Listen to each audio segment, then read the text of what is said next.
실제로 자동차 산업에 지금 25%의 관세가 4월부터 부과가 됐고 실적에 대한 불확실성이 커지는 자리에서는 고간이 비어가는데 나눠줄 것이 있을까라는 의구심을 오히려 키운다고 저는 생각을 합니다. 현대자동차가 이야기할 수 있는 주주 환원이라는 것은 배당과 자사주 매입일 텐데요. 네. 수치가 지켜지기 위해서 그리고 그 수치가 향후에 더 올라간다고 기대하기 위해서는 현대차, 기아가 잘 팔고 잘 벌고 잘 나눠줄 수 있는 삼박자가 맞아 떨어져야 된다고 봅니다. 네.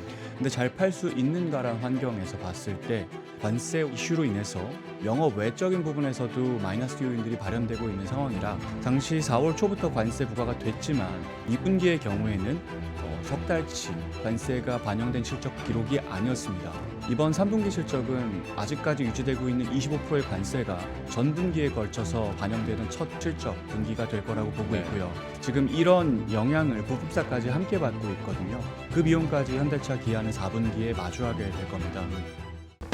예, 심층 인터뷰 시작하겠습니다. 안녕하십니까, 김영롱입니다. 일단 오늘 하루 고생 많으셨고 시장이 이제 최고치까지 구경을 했으니 앞으로 쭉쭉 더 나가길 응원하면서 기분 좋게 한번 오늘 심층 인터뷰 시작해 보도록 하겠습니다. 다만 오늘 뭐 오른 종목들에 대한 이야기를 막 하자는 건 아니고 자동차에 대한 이야기 심도 있게 한번 얘기해 보도록 할 텐데 분명히 좀 악재성 혹은 좀 불안감을 가질 수 있는 이슈도 있고 이외에 긍정적인 모멘텀들이 될 수 있는 이슈들도 있습니다. 오늘 장에서는 다른 종목들 급등한 거에 비해서는 자동차는 그렇게 많이 오른 편은 아니고 오히려 후반부에 힘도 떨어지긴 했는데 과연 앞으로의 자동차 투자 전략은 어떻게 가져갈 수 있을지 이분과 함께 이야기 나눠보도록 하겠습니다. 메리츠증권 김준성 연구원과 함께합니다. 어서 오십시오. 안녕하세요. 안녕하세요. 오랜만에 뵙습니다. 네, 오랜만입니다. 한 반년 만에 뵌 것 같은데 훨씬 다른... 더 아웃핏도 멋있어지시고. 네, 감사합니다. 네. 뭐 특별한 일이 있는 건 아니시죠 요즘에? 네, 특별한 일은 없고 사실 연초에 이제 다른 채널에서 얼굴을 뵙고 인사드렸었는데 네. 한동안 이제 유튜브 채널은 이제 촬영을 안 하다가 예. 저희 회사에서 책을 발간해서 그 책의 홍보차 이제 최근에는 좀 유튜브 촬영이 많았던 것 같고요. 네네. 아마 그 랠리의 마지막이 오늘이지 않을까 생각이 됩니다. 귀하게 오셨네요. 예. 네. 좋은 타이밍에 모셨고 자체적으로 하시는 그 회사 내에서의 채널 방송은 몇 번 보긴 했었는데. 네, 맞습니다. 네네. 네. 오늘 그러면 또 3프로에서 자동차 얘기를 한번 해보도록 하겠습니다.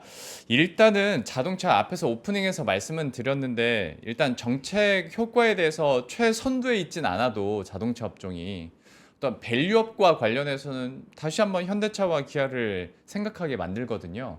정책 효과에 대해서 그러면 이 부분만 봤을 때 자동차 주에 대한 투자 전망이나 의견 어떻게 보시는지 그 스탠스부터 좀 궁금해서요.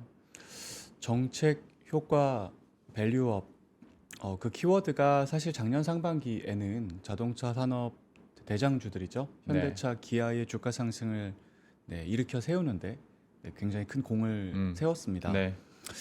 하지만 이제 작년 상반기와 지금은 그 밸류업 뭔가 주주 환원이라는 관점에서 실탄이 되어줄 실적 이것에 대한 눈높이가 그때와 많이 달라진 것 같습니다. 그렇죠.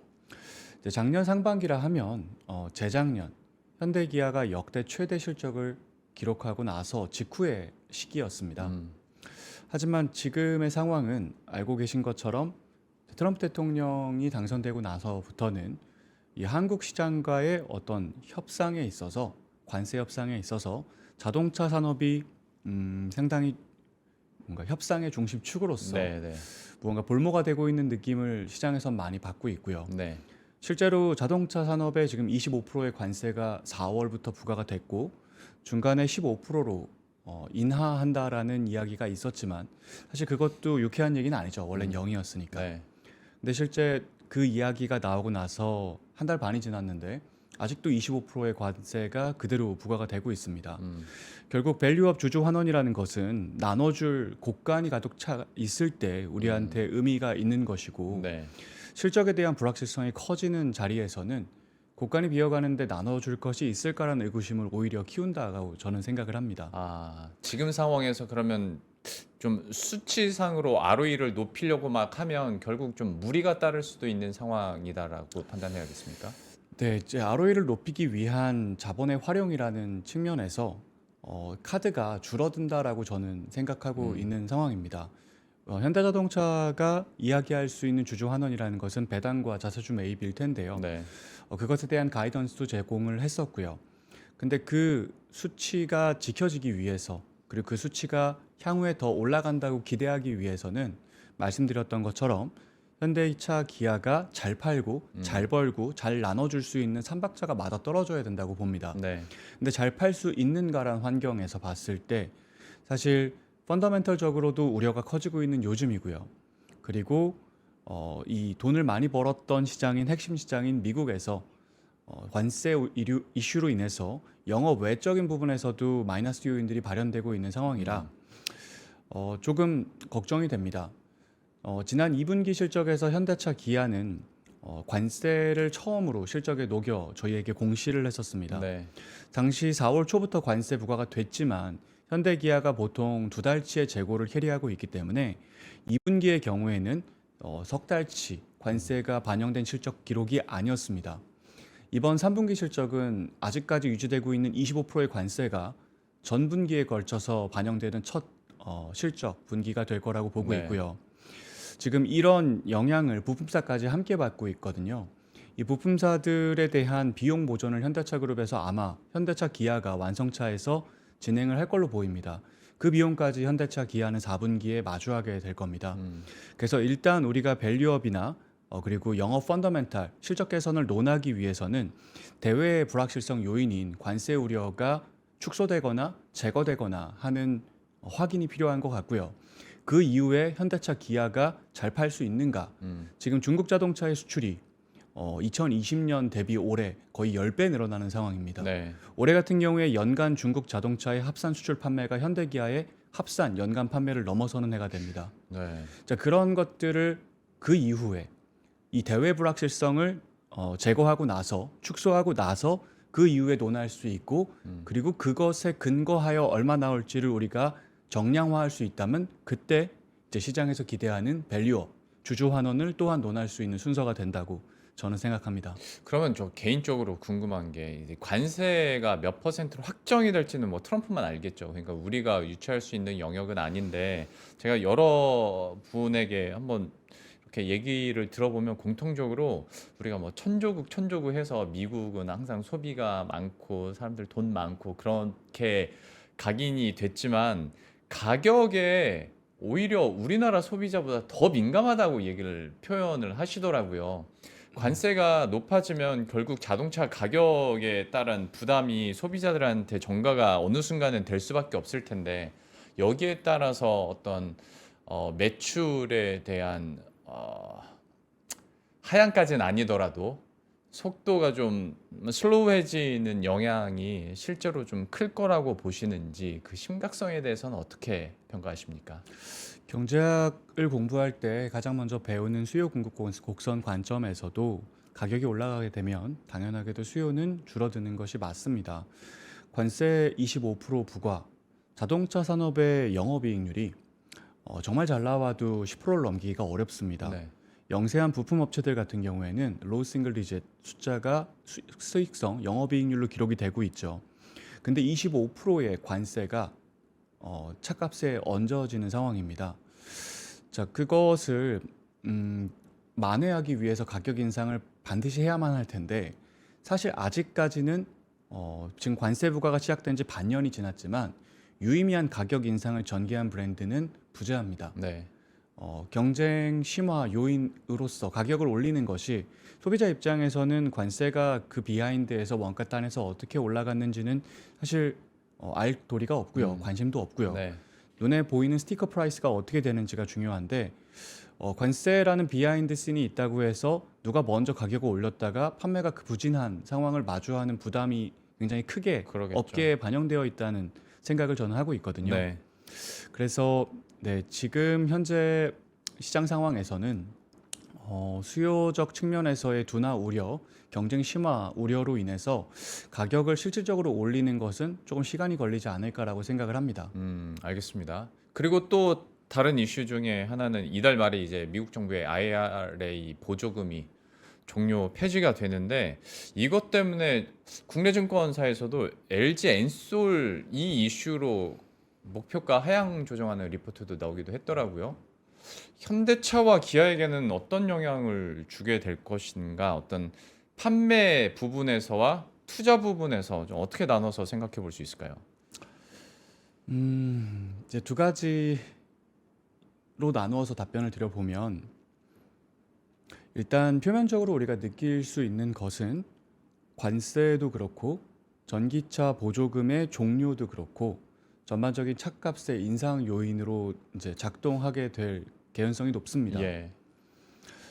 그렇게 된다고 했을 때 우리가 예상할 수 있는 것은 이제 전기 자동차 시장의 수요 둔화를 예상할 수 있을 것이고 뭐 관세적 측면에서는 내연기관 자동차의 수요 둔화도 이야기할 수 있겠죠. 특히 현대 기아 같은 경우에는 이제 신공장이 지금 가동되고 있습니다. 네. 조지아와 알래바마주에 있었던 기존의 공장들 외에 메타플랜트라고 불리는 공장이 가동이 되고 있고 그 공장에서는 전기차만 양산을 합니다. 그리고 기존의 두 공장에서도 전기차 신규 라인을 깔았죠. 이 모든 결정의 근거는 보조금의 지급이 현지 생산되는 전기차에 대해서 집행됐었기 때문에 이런 결정을 내린 겁니다. 네. 근데 대통령이 바뀌고 나서 이것이 없어져 버린 거죠. 기껏 라인을 다 깔아놨는데 대통령이 바뀌었다는 이유로 정책이 손바닥 뒤집어지듯이 쉽게 뒤집어져 버렸고 이것은 당연하게도 현지에서 보조금을 받기 위해 라인을 늘렸던 공장을 지었던 현대기아 입장에서는 가동률 압박에 판매가 되지 않을 경우 요인으로 작동할 것 같습니다. 네. 하지만 더 중요한 문제는 종합적인 관점에서 시장의 판도 변화를 미국 정부가 정책적으로 이끌어가고 있는 의심의 부분입니다. 자, 우리가 알고 있는 IRA 보조금 종료, 이제 OBBBA 법이죠. 자, 이것도 차값을 올리는 법이고요. 그리고 관세의 부과라는 것도 전반적인 차값을 올리는 법입니다. 네. 자, 근데 동시에 발현되고 있는 법들을 보면 미국에서 지난 5월 달에 Autonomous Vehicle Acceleration Act, 자율주행 자동차 가속법이라는 것을 지금 상원에 발의를 했거든요. 네.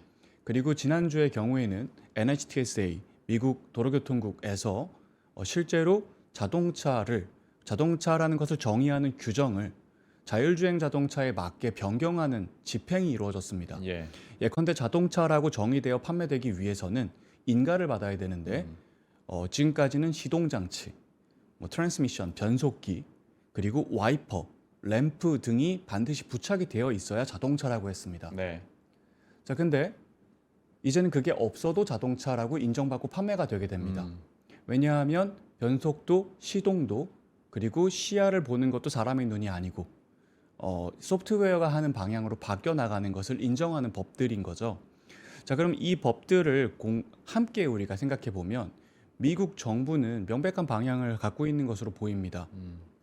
자동차를 소유하는 것을 비싸게 만들고 자동차를 구매해서 개인 소비자가 소유하는 것을 비싸게 만들고 동시에 자동차를 소유하는 것이 아닌 공유하는 것, 이동수단을 공유하는 것, 로봇택시 시장의 활성화를 지지하는 거죠.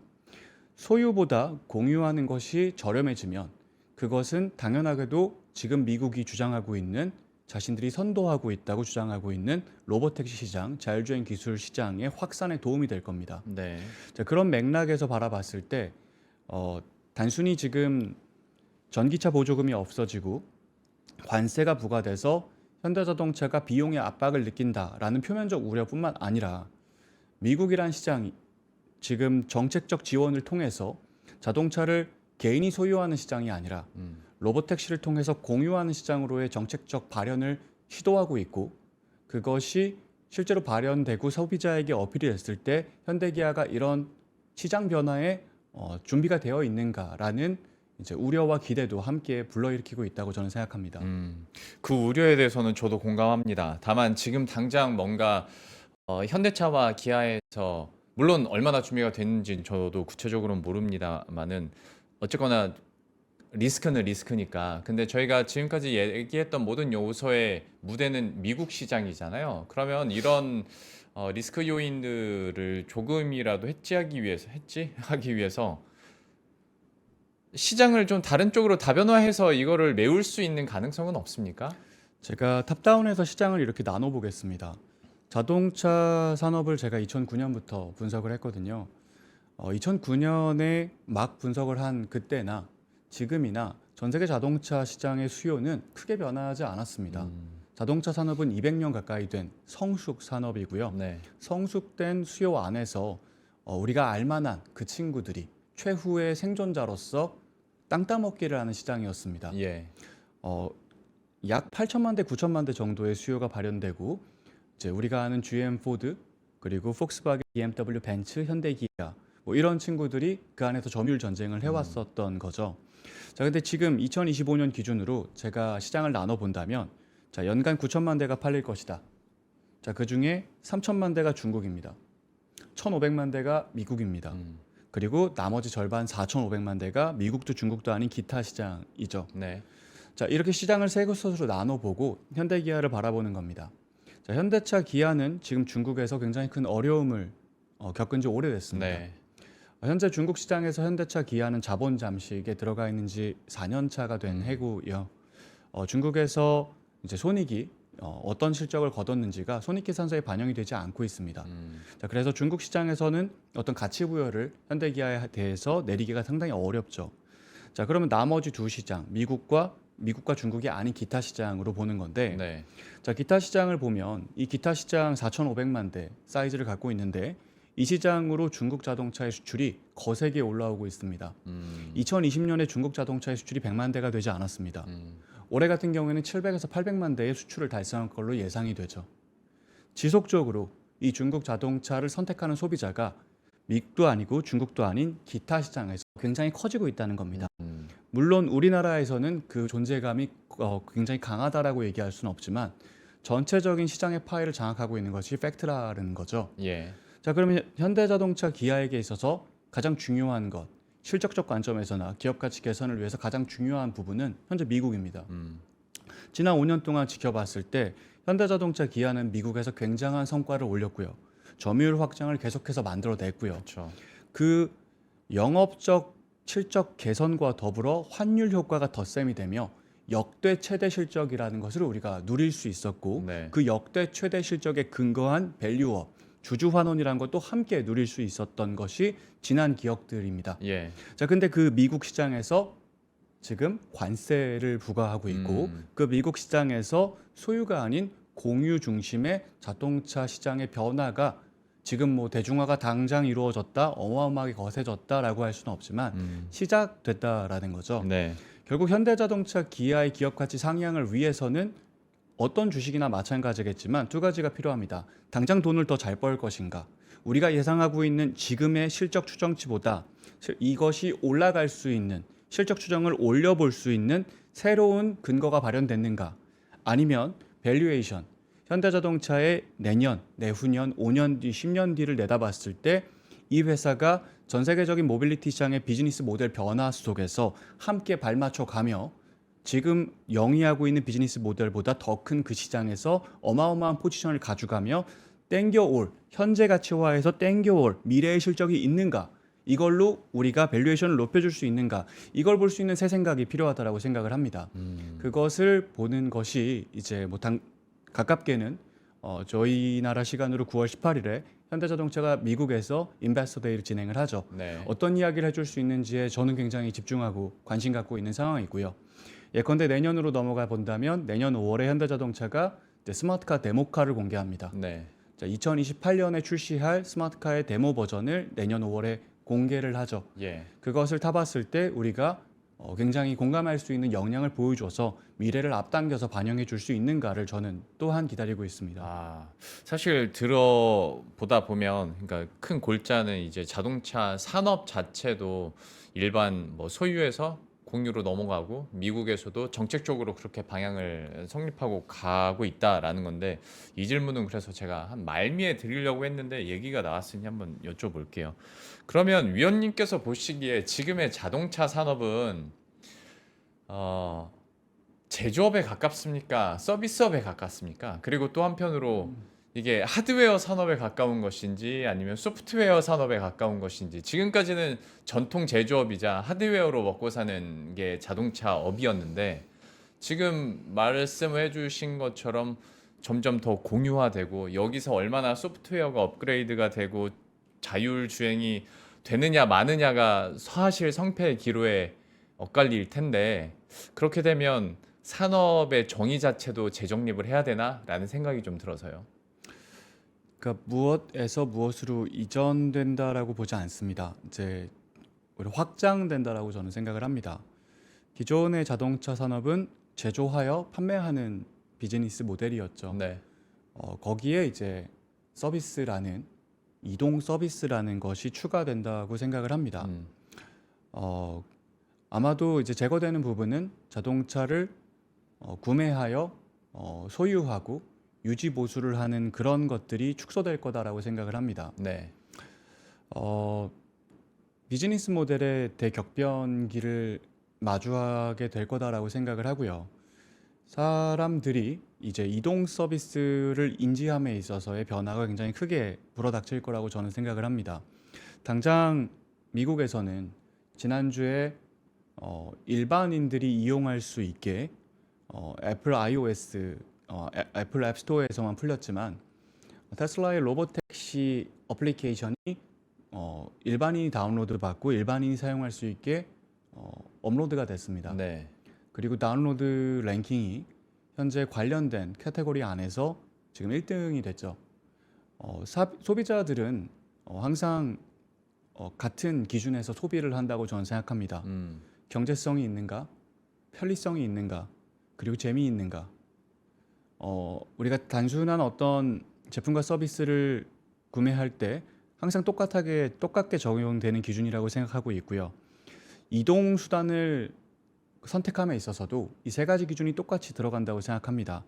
내가 택시를 이용하는 것보다 테슬라든 화웨이든 샤오미든 이런 친구들의 로보택시를 이용하는 것이 저렴하다면, 그것도 3분의 1, 4분의 1 저렴하다면 선택하지 않을 수가 없고요. 네. 우버, 라이드 헤일링 서비스를 이용하는 것보다 저렴하다면 이용하지 않을 수가 없고요. 렌터카를 이용하는 것보다 저렴하다면 이용하지 않을 수가 없습니다. 더 나아가 버스, 지하철, 기차, 단거리 비행기 여러 가지 다른 이동수단과 비교했을 때 더 편리하고 더 짧은 시간이 걸리고 그리고 더 경제적이라면 또한 이용하지 않을 수가 없을 겁니다. 그러니까 어떤 운송수단을 이용하는 문화나 트렌드가 바뀐다는 거에 대해서는 저도 100% 공감을 하는데 제가 뭔가 좀 직관적으로 대답을 듣고 싶었던 이유이자 전에 질문을 드렸던 이유 중에 하나가 그렇다면 공유의 수단이 되고 뭔가 더 편리한 서비스를 우리가 찾아가는 거라면 뭐 이게 파악이 될지는 모르겠습니다만 전 세계 도로 위에 돌아다니는 자동차의 절대 수 자체는 늘어나진 못하겠다라는 생각이 좀 들어서요. 네, 원래도 늘어나지 않았고요. 네. 자동차의 신차 수요가 성숙되어 있다는 것은 그 신차가 첩첩히 쌓여 있는 총 운영 대수도 크게 변하지 않았다라고 우리가 해석할 수 있는 거고요. 예. 자동차가 소유하지 않고 공유되는 시대로 넘어간다면 가동률의 상승을 통해서 필요한 자동차의 대수가 줄어들 수도 있다라고 저는 보고 있고, 그렇다면 총 운영 대수 관점에서는 축소가 발현될 수 있다고 생각합니다. 그러면 제조업 쪽으로만 계속 드라이브를 거는 기업 입장에서는 당연히 도태될 수밖에 없는 그런 상황이겠네요. 소비자들의 선택은 말씀드린 경제성과 편리성이라고 생각합니다. 보통 제가 이렇게 예를 드리는데, 제가 자동차처럼 생긴 이 디바이스를 이용해서 이동할 수 있는 방법이 크게 두 가지로 나눠볼 수 있을 겁니다. 예. 하나는 내가 차를 사고 내가 운전해서 가는 것, 그리고 하나는 남이 산 차를 남의 노동을 고용해서 가는 것. 네. 대표적으로 택시 같은 거죠. 전 세계 평균 택시 비용이 킬로미터에 한 2,000원 정도 됩니다. 우리나라는 그보다 높고 뭐 일본도 그보다 높고, 근데 이보다 2,000원보다 낮은 뭐 동남아시아나 중국, 기타 시장도 공존하죠. 평균 한 2,000원 정도로 저는 보고 있습니다. 차를 한번 사면 폐차할 때까지 한 15만 킬로 정도를 탑니다. 그럼 약 15만 킬로 정도를 우리가 남의 차, 남의 노동을 고용해서 이용한다고 하면 얼마가 드는 거냐? 네, 2,000원 곱하기 15만 킬로미터, 3억입니다. 3억을 내고 남의 차, 남의 노동을 고용해서 이동하는 것보다 내가 3천만 원짜리, 4천만 원짜리 차를 구매하고 15만 킬로를 주행하는 기간 동안 보험료를 내고 기름값을 내고 유지보수를 담당하고 세금을 내고 하는 것이 압도적으로 경제적이기 때문에 그런 경제적 선택으로 인해서 자동차 제조 판매 시장이 존재해 왔습니다. 네. 자, 물론 이것은 자동차를 필수제로 사는 소비자들의 선택입니다. 전 세계 소비자의 92%는 5천만 원 이하의 차를 구매하고 있습니다. 자, 그분들은 자동차를 필수제로 구매하는 거죠. 하지만 자동차를 1억짜리, 2억짜리, 3억짜리 이런 분들은 택시를 15만 킬로 타는 것보다 더 비싼 돈을 주고 차를 구매하고 있고 이런 분들은 이것을 사치제로 구매하고 있는 것입니다. 네. 이분들은 아마도 세상이 바뀌어도 계속 자동차를 소유할 개연성이 높다고 생각합니다. 저 같은 사람들이 하지만 대부분의 소비자들은 필수제로 차를 사고 있고 필수제로 차를 사는 사람들은 그 차를 샀던 이유가 남의 차, 남의 노동을 고용하는 것보다 압도적으로 경제적이기 때문에 이걸 했던 거죠. 그런데 만약에 3억이 들던 이 남의 차, 남의 노동이라는 것이 로보택시의 등장으로 남의 노동이라는 것에 대한 존재가 사라지고 네. 노동의 대가인 비용이 사라져서 3억이 아니라 5천만 원, 6천만 원이 됐을 때 3천만 원짜리, 4천만 원짜리 차를 사고 유지 보수 비용, 보험료, 세금, 에너지 비용 등을 감당하며 유지했던 그것보다 이것이 낮아졌을 때 과연 소비자들이 계속해서 차를 살 것인가 라는 생각을 해볼 수가 있고요. 그렇죠. 더 나아가 우리가 이혼을 할 때가 되면 주부의 가사노동이라는 보이지 않는 비용을 경제적으로 계산해서 재산 분할이라는 거 한다고 알고 있습니다. 예. 자, 자동차와 이혼하는 겁니다. 자, 그러면 여기서는 이 비용이 보입니다. 내가 운전하지 않습니까? 네. 남의 차, 남의 노동이라는 것을 이용하건 그냥 남의 차 소프트웨어를 이용하건 여긴 내가 노동하지 않지만 여긴 내가 노동을 하고 나의 노동은 비용으로 계산 가능한 것입니다. 월급을 받고 있다면 그 시간당 비용이라는 게 있겠죠. 네. 이것까지 더하면 압도적으로 공유하는 로보택시가 경제적이고 편리하고 네. 내가 운전하지 않고 무언가 다른 것, 유튜브를 보든 웹툰을 보든 무엇을 하건 재밌기까지 합니다. 이것이 시작된 겁니다. 이것이 미국에서 지금 텍사스 오스틴과 팔로알토에서 시작이 됐고 애리조나에서 테스트를 하고 있고 점차 확장되어 갈 것이고 중국에 있는 화웨이, 샤오미, 샤오펑 이런 친구들도 2028년 전후로 로보택시를 시작할 것을 예고하고 있죠. 네네. 그리고 그걸 위한 기술적 진전을 우리가 확인했습니다. 네. 이 변화를 우리가 곧 확인할 겁니다. 로보택시가 확산되는 그 거점 지역에서 예를 들면 미국 전체가 바로 시작되는 것이 아니기 때문에 미국 정부의 정책적 지원과 함께 일부 주에서 시작이 된다면 그 일부 주에서 신차 판매가 줄어드는 것을 저는 보게 될 거다라고 생각을 합니다. 이것은 말씀하신 대로 기존의 자동차를 제조 판매하던 회사 입장에서는 비즈니스 모델이 사라지는 방향을 확인하게 되는 겁니다. 하지만 그것이 그 회사의 소멸을 의미하지 않습니다. 이런 변화를 따라갈 수 있다면 기존의 자동차를 제조하여 판매해서 벌 수 있었던 시장 크기 이걸로 벌 수 있는 시장의 크기가 300조, 400조 정도밖에 되지 않거든요. 네. 이것보다 10배, 100배 큰 시장의 문이 열립니다. 아주 간단한 계산을 해본다면 지금 이제 로보택시를 서비스하고 있는 회사는 딱 하나밖에 없죠. 테슬라. 네. 이제 일부 소수의 차량으로 시작을 했는데 그 숫자들을 갖고 그냥 대충 계산을 해보겠습니다. 지금 텍사스 오스틴 같은 경우에는 플랫 요금을 받고 있거든요. 약 7불 정도 합니다. 네. 자, 그럼 계산하기 쉽게 제가 그냥 10,000원이라고 하겠습니다. 그 거점 안에서 이동할 때 다 플랫 요금을 받고 있으니까 10,000원 받고 있다. 자, 하루에 한 20번 정도 손님을 태운다고 가정하겠습니다. 그러면 일 매출이 20만 원이죠. 그럼 연 매출은 곱하면 52주 곱하면 7,500만 원 정도 될 겁니다. 7,500만 원이면 연 매출로 그 로보택시 플릿 차 한 대 값을 이상을 뽑는 겁니다. 자, 그러면 이익은 얼마나 나올까? 자, 이 차값에 대한 상각. 예를 들어 7천만 원짜리 차다. 10년 상각을 한다. 그럼 700만 원이 연 비용이 될 겁니다. 7,500만 원의 매출을 올리고 700만 원의 차값 비용이 일단 들어갈 거고요. 그 다음에는 보험료. 자, 사고가 나지 않죠. 사고가 리포팅 되지 않습니다. 사고가 나지 않으면 손해가 발생하지 않고 손해가 발생하지 않으면 보험 비용이라는 게 없습니다. 자, 보험이 비용이 0에 수렴합니다. 진짜 이거 영어로 상정해서 되는 겁니까? 물론 예시를 드는 거긴 합니다. 지금 중국의 화웨이나 샤오미나 샤오펑이나 테슬라는 전부 자체적인 보험 사업부를 영위하고 있습니다. 스스로 책임지는 거죠. 사고가 났을 경우 자기가 책임져야 되기 때문에 자체 보험 사업으로 하고 있고 여기서 비용이 발생하겠죠. 관련된 인건비. 하지만 손해가 발생해서 지금까지 비용이 발생한 적은 없었고 그것이 굉장히 적을 거다라고 저는 가정을 합니다. 오케이. 그건 가정이었으니까 뭐 크게 중요하지는 네. 않으니까. 에너지 비용. 텍사스 같은 경우에는 테슬라가 전력거래 사업자로 테슬라 일렉트릭이라는 사업을 하고 있죠. 그리고 자체적인 ESS, VPP를 통해서 전기를 공급하고요. 네. 충전을 할 때는 무선 충전을 하기 때문에 인건비가 들어가지 않습니다. 관리도 로봇이 하죠. 비용이 또한 굉장히 적게 들어갈 거라고 생각을 합니다. 세금 정도가 추가가 되겠죠. 그냥 여러 가지 가정을 다 건너뛰고요. 시간이 제한적이니까. 연매출 7,500만 원이 한 대에서 발생하는데 연이익 5천만 원이라고 그냥 가정해 보겠습니다.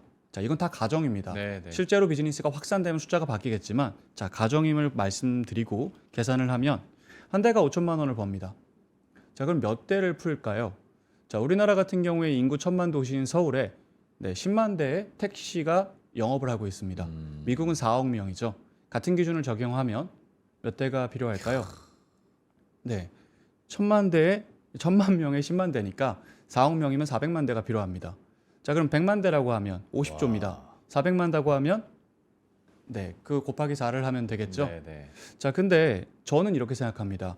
서울이란 도시가 1,000만 인구가 있는데 10만 대의 택시가 요구되고 있는 것은 기존의 이동 수단들이 공존하는 상황에서입니다. 자동차를 구매해서 소유하는 수요가 여전히 있고 버스, 지하철, 기차 다양한 교통 수단들이 공존하는 우리가 알던 세계에서 1,000만 명당 10만 대가 필요한 겁니다.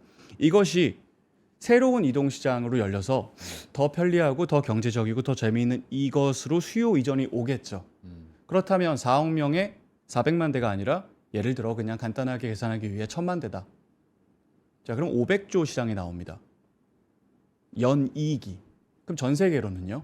미국이 1,500만 대 시장이고 전 세계가 9천만 대죠.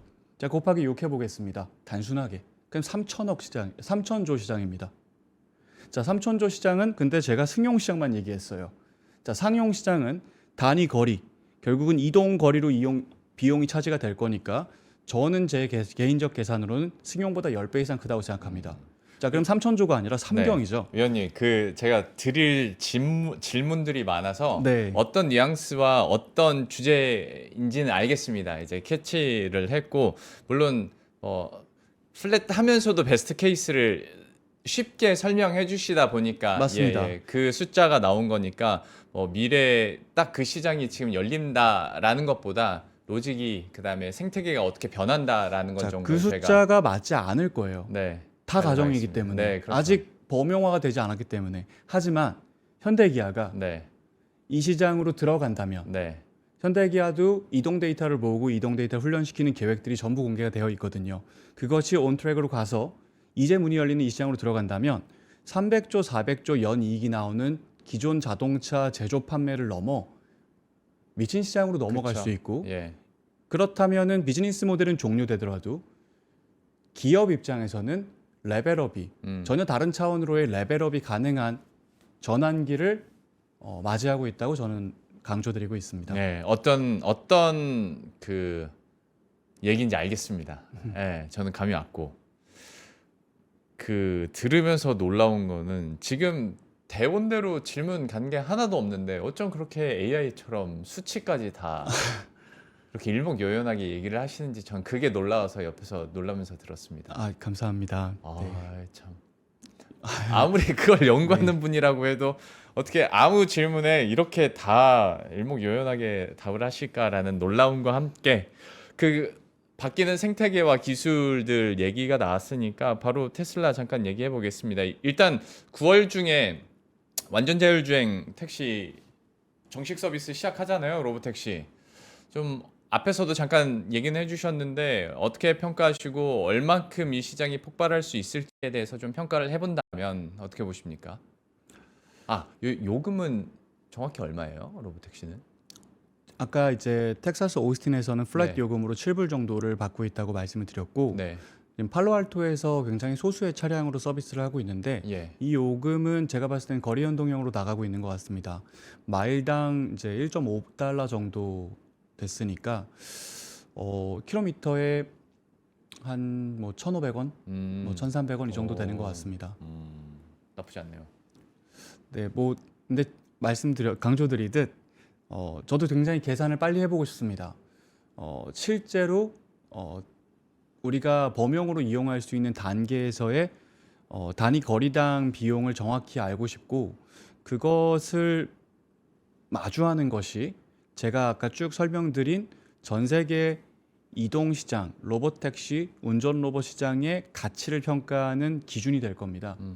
그리고 그것을 할 수 있는 친구들에 대해 그 시장의 크기에 준하는 가치 부여가 이제 마련이 될 거다라고 저는 기대를 하고 있습니다. 그러면 지금은 뭐 로봇 택시 분야에서야 독보적이지만 기타 다른 회사들도 있잖아요. 뭐 웨이모도 있고 물론 방식은 조금씩 다릅니다만은 경쟁 업체들의 상황은 그러면 어떤 거예요? 음, 경쟁 업체들이라고 볼 수 있는 친구들이 예컨대 이제 미국에서는 웨이모, 그리고 죽스 등이 이제 살아남아 있고요. 네. 그 전에도 굉장히 많은 이제 로봇 택시, 운전 로봇을 지향한 친구들이 있었습니다. 근데 이게 최근에는 방향이 이제 어떤 기술이 표준화되는지에 대한 방향이 정립이 끝난 것 같고요. 네. 웨이모 같은 경우 이제 라이다를 활용을 하죠. 그렇죠. HD 맵을 활용하고 있죠. 멀티 센서의 퓨전을 이용해서 지도와 매칭하는 방식으로 가는 것을 저는 쉽게 표현해서 제대로 봐야 갈 수 있는 눈 고도화 방식이라고 보통 이야기를 드려왔습니다. 그리고 테슬라나 그리고 현대자동차 그룹이 지향하고 있는 42다시 만들고 있는 방법, 그리고 중국의 친구들이 만들고 있는 방법이 이제 뇌 고도화 방식이라고 얘기합니다. 엔드-투-엔드 모델을 만들어서, 즉 우리가 쓰는 LLM이라는 언어 모델이 언어 데이터를 넷상에서 확보하여 엔비디아의 GPU로 훈련을 했더니 그 모델이 나왔다라고 쉽게 설명을 하지 않습니까? 네. 똑같이 이동 데이터를 확보하여 이동 데이터를 훈련하고 그걸로 이동 모델을 만들어서 자율주행에 도전하고 운전 로봇에 도전하는 방식을 저는 뇌 고도화 방식, 생각을 하는 방법이라고 말씀을 드리거든요. 이 두 가지 축, 눈 고도화 방식과 뇌 고도화 방식에서 먼저 시작됐던 것은 2003년 4년에 눈 고도화 방식이었지만 이 방식은 경제성 논리에 의해서 비용이 많이, 개발 비용도 많이 들고 그렇죠. 서비스 비용도 과다하기 때문에 소비자의 선택을 지속적으로 받을 수 있지 못할 거라고 저는 생각합니다. 확장에도 굉장히 어려움이 많고요. 그래서 우리나라에서도 요 며칠 전에 이제 모빌리티 포럼이 국토부 주관으로 진행이 네. 됐었는데 거기서도 이제 정부 기관 관계자께서 얘기하신 게 전 세계적인 자율주행 기술의 표준화는 테슬라 방식으로 가고 있다라고 이야기를 하셨었고요. 실제로 지금 현재 그것을 도전하고 있는 기존 기업들 그리고 신규 기업들 모두 이 뇌고도화 방식으로 가고 있기 때문에 그쪽으로 저는 경쟁자들을 분류해야 된다고 생각합니다. 그렇다면 미국 시장에서는 이제 현재 상용화를 한 것은 이제 테슬라밖에 없는 것이고요. 네. 전 세계 시장에서 바라봤을 때는 저는 뭐 테슬라와 그리고 중국의 말씀드렸던 화웨이, 샤오펑, 샤오미 같은 친구들이 앞서가고 있다고 생각을 하고요. 그 뒤를 따라가고 있는 집단에 이제 현대기아가 선도적 역할을 하고 있다고 생각하고 있습니다. 그러면 중국 업체들 기술력에 대해서도 한번 얘기해 보겠습니다. 중국의 완전 자율주행과 관련된 서비스는 지금 어디까지 진행이 됐습니까? 정말 무섭게 많이 진전이 됐죠. 이제 이 방송을 보시는 분들이 이제 어떻게 보면 저의 이야기를 들으면서 공감하기 어려운 경우도 있을 겁니다. 왜냐하면 경험을 해보신 한국 청취자분들이 많지 않을 것이기 때문입니다. 내가 경험해봤으니까 제가 잘났어, 나만 아는 거야, 그런 얘기를 드리는 게 아니라 없었던 것을 상상해서 공감한다는 것이 사실 어떤 장르에서건 어렵다고 생각합니다. 네. 예전에 아이폰이 2007년 초에 미국에서 나왔는데 네. 우리나라에는 3년 뒤에 들어왔거든요. 그 3년의 간극 동안 우리나라에서 벌어졌던 일들은 정말 기상천외했었습니다. 이제 삼성전자나 LG전자의 당시 임원분들도 이상한 언급을 많이 하셨었고 소비자들도 굉장히 이 변화에 대해서 받아들이기가 어려웠었죠. 저는 그런 맥락에서 이제 공감이 조금 어려우실 수도 있겠지만 제 경험을 그냥 있는 그대로 말씀드린다면 예. 지난 5월 달에 제가 심천에 가서 화웨이 본사에 탐방을 갔고요. 화웨이 본사에서 운영하고 있는 자율주행 소프트웨어 체험을 이제 함께 할 수 있는 기회가 있었습니다. 이제 미국 같은 경우에는 제가 면허증을 갖고 가면 호환이 되기 때문에 제가 운전을 할 수 있지만 중국은 제 면허증이 호환이 되지 않기 때문에 중국인 분이 운전하는 차에 조수석에 앉아서 경험을 하는 겁니다. 네. 화웨이 본사 지하 주차장 지하 3층에서 출발을 합니다. 심천 시내로 들어가서 시내에서 좌회전, 우회전, 비보호 좌회전 유턴을 하고요. 고속도로 올라갔다 내려와서 다시 이 공간까지 들어오는 1시간 경험을 했습니다. 단 한 번도 운전자가 개입하지 않습니다. 자, 이번 상해 모터쇼 마찬가지로 5월에 진행이 됐죠. 제가 중국에서 진행되는 모터쇼를 매년 갑니다. 1년에 한 번은 베이징에 가고 한 번은 상해에 가고 경년으로 계속 참여하고 있는데 놀랬습니다. 그 어디서도 전기차란 단어를 찾아보기가 어렵습니다. 다 스마트카. 이런 거죠. 네네. 많은 소비자들이 이제 갤럭시 스마트폰을 사용하고 아이폰 스마트폰을 사용하고 있는데 모바일 폰 포럼이라는 게 한국에서 열리는데 자, 여기 피처폰 보세요. 대단하죠? 저희 새로운 피처폰 구경하러 오세요라고 얘기하면 이상한 거지 않습니까? 그렇죠. 네. 그런 느낌인 겁니다. 중국에서는 이미 스마트카로의 진전이 너무나 명확하게 벌어지고 있고요. 네. 그것이 현재 BYD라는 기존의 전기차 업체의 재고 증가와 판매 감소에 영향을 주기 시작했거든요. 왜냐하면 3천만 원, 4천만 원짜리 자율주행 스마트카들이 나오기 시작했으니까요. 그래서 그런 변화를 저는 실제로 해외에 나가면서 경험하고 있기 때문에 오늘 제가 말씀드린 그 내용들이 굉장히 공격적인 이야기다라고 생각하지 않습니다. 그러면 물론 미국이야 테슬라고 그다음에 중국이야 중국 업체들이 꽉 잡고 있겠지만 이 G2 국가 외에서는 그러면 어느 기업이 가장 경쟁력 있다고 확장성에 비춰봤을 때 경쟁력 있다고 보세요? 저는 대한민국이라고 생각을 합니다. 아니 그 기업이 그러니까 테슬라냐 아니면 화웨이냐 BYD냐를 네. 놓고 봤을 때 네. 어느 기업이 글로벌리하게 경쟁력이 있다고 보시는지. 기존의 선도 업체 중에서 전 세계로의 운전 로봇 시장 확장에 있어 누가 앞서고 있는가? 네. 그것은 굉장히 정량화돼서 답이 나옵니다. 이동 데이터를 모아야 이동 모델을 훈련시켜 만들어낼 수 있습니다. 네. 자, 그럼 데이터를 모아야겠죠. 그럼 이동 데이터는 무엇이냐? 보고 판단하고 제어 명령을 내리는 과정이 데이터화되어 있는 것을 의미합니다. 그럼 그것을 모으기 위해서 지금 우리가 알던 차라는 디바이스를 이용하고 있죠. 네. 차라는 디바이스에 센서를 달아서 보게 하고 컴퓨터를 넣고 소프트웨어를 넣어서 이해시키고 명령 내리게 하고 그 과정들이 담기게 지금 컴퓨팅 플랫폼이 차 안에 들어가고 있는 겁니다. 네. 그게 우리가 알고 있는 차들에는 들어가 있지 않고 이동 데이터가 모이지 않지만 그런 것들이 들어간 차들을 우리가 스마트카라고 지칭하고 있고 스마트카라는 것들을 많이 뿌려놓은 회사들이 많은 데이터를 당연히 모으는 겁니다. 그렇겠죠. 자, 이동 데이터를 모으기 위한 컴퓨팅 인프라를 갖춘 자동차를 판매해온 역사가 가장 긴 회사가 테슬라죠. 네. 그래서 아마 올해 말 기준으로 900만 대 이상의 차량이 매일매일 이동하며 데이터를 데이터 센터로 보내줄 거라고 우리는 예상할 수 있습니다. 네. 두 번째로 많은 데이터를 모으고 있는 회사는 화웨이입니다. 화웨이는 우리가 구글 안드로이드 폰처럼 안드로이드 폰이라는 것은 다양한 멀티 브랜드들이 구글의 협력 지원을 받아 스마트폰을 제조했던 그것과 같은 의미입니다. 네.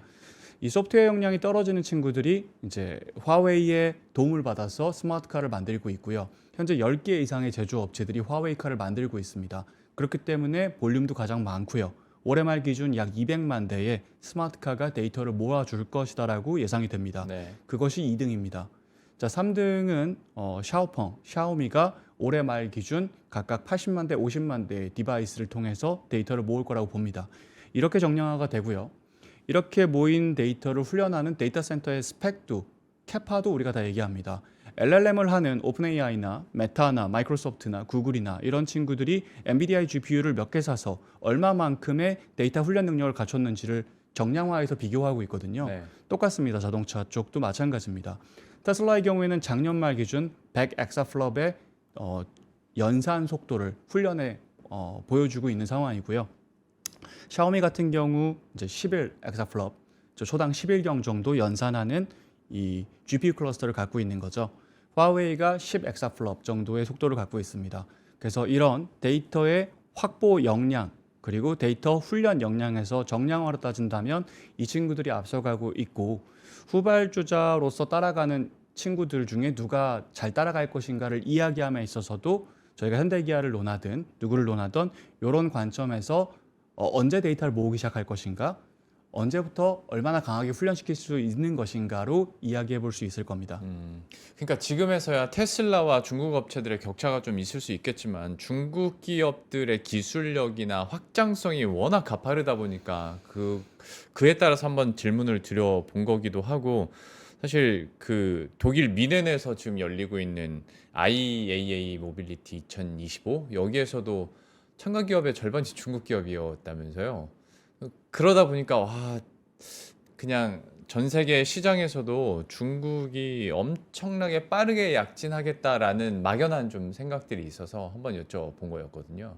근데 뭐 기술력도 갖춰져 있고 물량도 갖춰져 있다면 어느 정도 테슬라와도 이제 어깨를 겨룰 만한 경지까지 언젠가는 오지 않을까라는 생각 때문에 한번 여쭤본 건데. 이미 어깨를 겨루고 있는 겁니다. 속도전이죠. 속도전. 네. 정량화해 본다면 결국 운전 로봇을 내가 만들었어. 나 이제 이 비즈니스를 시작해라고 얘기하려면 아까 잠깐 이야기를 나눴지만 사고율이 0의 수렴에 있어야 합니다. 0에 수렴하는 사고율을 만든다는 것이 아까 말씀드렸던 이동 데이터를 확보하여 이 운전 모델, 이동 모델의 정교성을 계속 올리는 거죠. 네. 사고가 나지 않을 확률을 99%에서 99.9%, 99.999%로 구의 전쟁을 계속해 나가는 것이 그들이 해왔던 일인 거죠. 자, 근데 결국은 붙어버릴 거라고 생각을 합니다. 지금이야 그냥 쉽게 비유하자면 테슬라가 완성도가 99.99야. 근데 화웨이는 97.7이야. 샤오펑은 94.2야. 샤오미는 91.0이야. 자, 이렇게 얘기하면 숫자 간격이 있어 보이지만 어느 정도 이상의 이동 데이터가 모이고 훈련 능력을 갖추게 되면 언젠간 이런 시기가 올 겁니다. 테슬라는 99.9999점이야. 근데 이제 화웨이가 99.999점이야. 둘 중에 못 할래? 비슷하게 느껴지는 시기가 올 거거든요. 네. 자, 그런 시기가 올 때쯤이면 사실은 우리 모두가 이제 자율주행 로봇택시라는 것에 대해서 공감하고 자율주행 로봇택시에 근거한 휴머노이드 범용 로봇 시장까지도 공감하는 시대일 거다라고 보고 있습니다. 근데 저는 지금은 경쟁의 의미가 없다고 생각합니다. 왜냐하면 아까 잠깐 계산드렸지만 천문학적인 시장이거든요. 노동이 제거되는 겁니다. 물리 인공지능 하나하나 우리가 어떤 노동을 시키기 위해선 비용을 지불했어야 됩니다. 그 비용을 지불했어야 되는 하나하나의 노동이 일단 이동 능력부터 지워지는 거고 계속 하나씩 없어지는 거거든요. 기업 가치도 그런 식으로 따라올 겁니다. 이 노동을 지울 수 있는 역량이 여기서 만들어졌대. 그럼 이 노동에 발생됐던 비용만큼의 이 기여가 시장 가치로 기업에게 반영될 거고, 다음 노동은 또 극복이 되면 그만큼의 가치가 또 기업 가치로 반영될 거고, 네. 이런 식의 문이 이제 막 열린 겁니다. 네. 이제 막 열린 이 말도 안 되는 시장에서 1, 2등을 지금 논하는 것은 크게 의미가 없다고 생각합니다. 1등도 대단한 시장을 누릴 거고 2등도 대단한 시장을 누릴 겁니다. 현대차 기아가 지금 관세에 시달리고 있고 여러 가지 실적적 어려움들이 공존하고 있지만 비즈니스 모델의 전환을 통해서 연간 800만 대의 차를 판매하지 않아도, 제조 판매하지 않아도 그냥 200만 대, 300만 대의 차량만 서비스 플릿으로, 운전 로봇으로 돌릴 수 있어도 지금 버는 이익의 10배 이상을 벌 수 있을 겁니다. 시장 가치가 전혀 다른 곳으로 넘어가는 거죠. 그래서 저는 물론 기업 분석의 입장에서 누가 앞서가고 있고 누가 뒤따라가고 있고 그 격차를 바라보면서 이제 기업 가치의 이 상승 속도 그리고 순서를 정하는 것이 의미가 있겠지만 그걸로 인해서 이 친구가 안 좋을 거다, 저 친구가 안 좋을 거다라고 얘기하기보다는 좀 낙관적으로 바라보는 것이 옳다라고 보고 있습니다. 어떤 뜻인지 알겠습니다. 사실 제가 걱정했던 건, 그러니까 첨단 산업화가 되고 그러다 보니까 요즘에는 옛날 전통 제조업이야 좀 늦게 그 시장에 뛰어들어도 열심히 해가지고 어느 정도 같은 기술력 선상에서 경쟁을 할 수 있었는데, 지금 같은 경우에는 한 발자국만 늦어버리면 선도 기업이 시장을 다 먹어버리는 그런 시장 구조이기 때문에 어떤 자율주행에 있어서도 약간 그럴까? 그리고 기술력이 올라오더라도 여기는 절대적으로 필요한 마일리지 수치가 있고 거기에 대한 절대적인 시간이 필요한 산업이다 보니까 테슬라가 다 먹는 건가? 라는 생각이 좀 들어서 그 걱정 때문에 한번 여쭤봤던 건데 그 걱정의 최하단에는 결국에 우리나라는 잘하고 있는 것인가에 대한 질문으로 좀 모아질 것 같습니다. 네. 현대차 그룹의 지금 자율주행 우리나라만의 어떤 정책적인 사정도 있겠습니다만은 기술력이나 진척 상황에 대해서는 어떻게 보고 계십니까? 공개된 일정들이 있습니다. 아까 말씀드렸듯 2026년 상반기에 데모가 공개가 되고요. 말씀드렸던 데이터를 수집할 수 있는 컴퓨팅 플랫폼이 장착된 이동 수단으로서의 공유 이동 수단으로서의 차 데모가 이제 내년 상반기에 공개가 되고요. 네. 그리고 기존의 차량 플랫폼에 컴퓨팅 플랫폼을 얹어 넣은 조금 미성숙한 단계의 이제 상용화된 이동 데이터 수집 가능 차량이 27년. 그리고 원가 경쟁력을 극단적으로 끌어올린 저렴한 가격의 컴퓨팅 플랫폼이 구축되어 있는 완전 신규 플랫폼 기반의 스마트카는 28년에 공개되는 것, 이제 우리에게 출시하는 것으로 이제 계획이 되어 있고요. 29년 연말까지 100만 대, 그리고 31년 말까지 300만 대 이상의 이 이동 데이터를 모을 수 있는 디바이스 판매를 만들어내겠다라고 계획이 공개되어 있습니다. 그러니까 그게 너무 늦는 거 아니냐 이거죠. 지금 테슬라는 이제 정식 서비스도 시작하는데. 저는 그렇게 늦다고 생각하지 않습니다. 사실 노동을 제거하여 보통의 소비자들에게 이 경제적 잉여 가치를 기여하는 이 물리 인공지능 비즈니스라는 것이 빠르게 확산하기에는 여러 가지 정책적, 정치적 이슈들이 공존합니다. 그렇죠. 일단은 뭐 당장 기술적으로 안전성이 검증되는 게 1번일 거고요. 그리고 두 번째, 이것들을 배포하는 걸로 인해서 피해를 보는 사람들이 세상엔 존재합니다. 예를 들면 운전 노동을 통해서 자본 소득을 창출해 왔던 분들의 경우에는 네. 노동의 가치가 이제 부정당하는 상황이기도 하죠. 그래서 지금 저희는 시간 내내 계속 운전 로봇에 포커스를 맞춰서 이야기를 하고 있지만 이런 비즈니스들이 다 어쨌든 어떤 시장 진출에 있어서의 이 허들들이 상당히 높게 쌓여져 있다고 생각을 합니다. 네. 그 과정들이 이제 매듭지어서 풀려 나가는 그 시간이 분명히 저는 있을 거라고 생각하고요. 그 과정 속에서 지금 기존의 레가시 자동차 회사들 중에서는 제대로 된 방법을 통해서 이동 데이터를 모으고 훈련시키겠다는 비전을 제시하고 준비하고 있는 회사가 제 눈에는 현대차 그룹밖에 없습니다.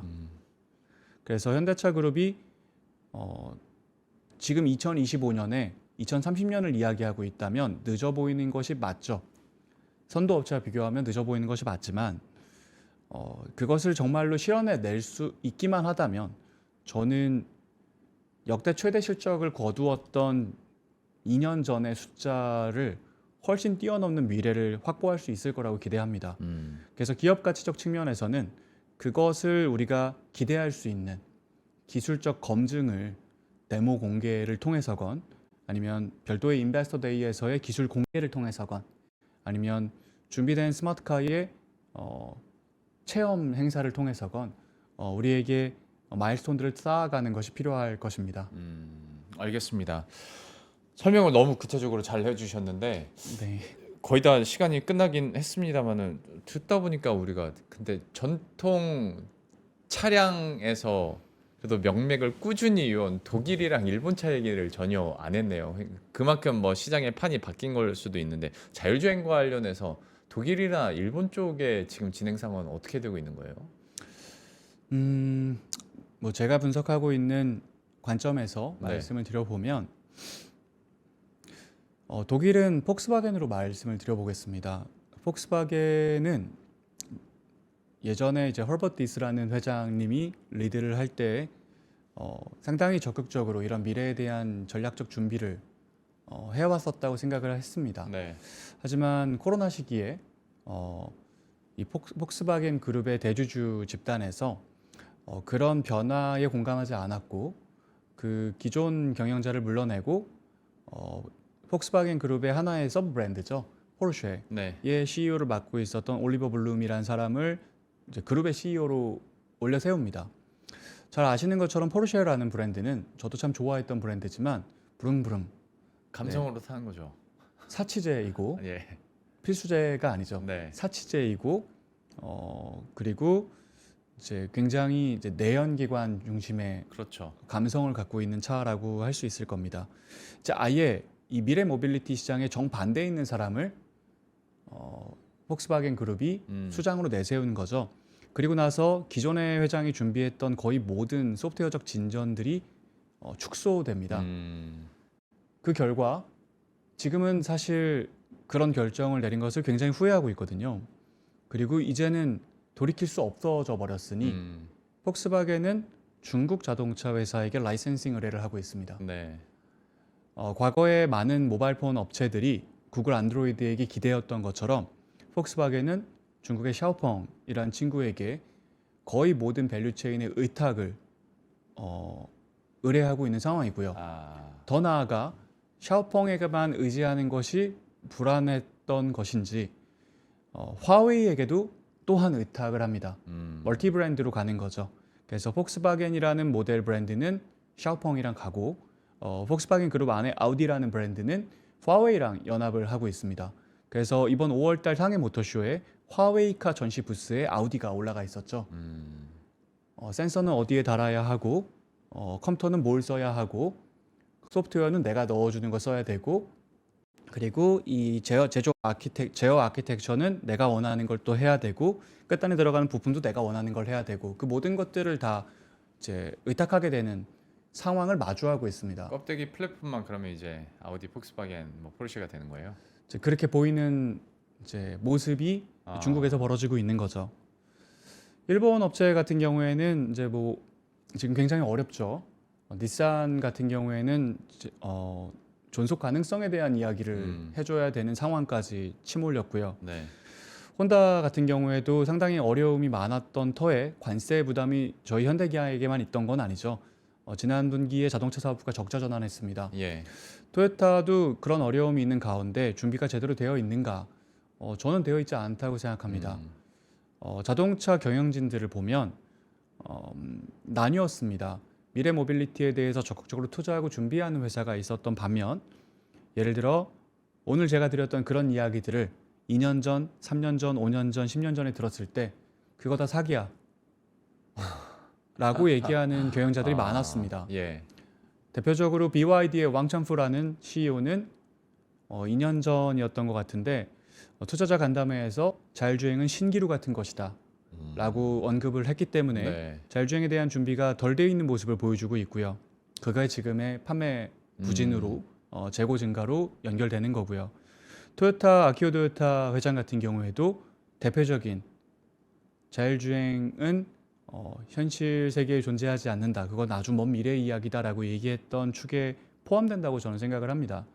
그래서 말씀드렸듯 현대기아가 지금 굉장히 큰 어려움에 있는 것처럼 보이기도 하지만 주가 상황을 보면 상당히 이제 정체되어 있는 모습처럼 보이고 있고 그럴 만한 논거가 충분히 존재하지만 또 이면에는 이런 다른 경쟁 레거시 업체들의 의사결정과는 다른 의사결정을 현명하게 내려온 부분들이 공존하고 그것이 저도 공감하고 매니저님도 공감하고 모두가 공감할 수 있는 근거로 내년이든 내후년이든 기술적으로 발현이 되면 우리는 굉장히 재미있는 결과를 주가적 관점에서는 흥미진진한 결과를 마주할 수 있는 변곡점이 될 거라고 생각합니다. 그랬으면 좋겠습니다. 저도요. 그려주신 그림에 대해서 워낙 이제 구체적으로 설명을 해주시니까 머릿속에 잘 그려졌고, 뭐 질문하면 다 나오니까 저도 너무 재밌게 시간을 보냈는데 시간이 꽉 차버렸어요. 조금 넘어서 연구위원님과는 오늘은 이 정도에서 마무리 지어야 될 것 같습니다. 메리츠증권 김준성 연구원과 함께했습니다. 오늘 말씀 고맙습니다. 감사합니다.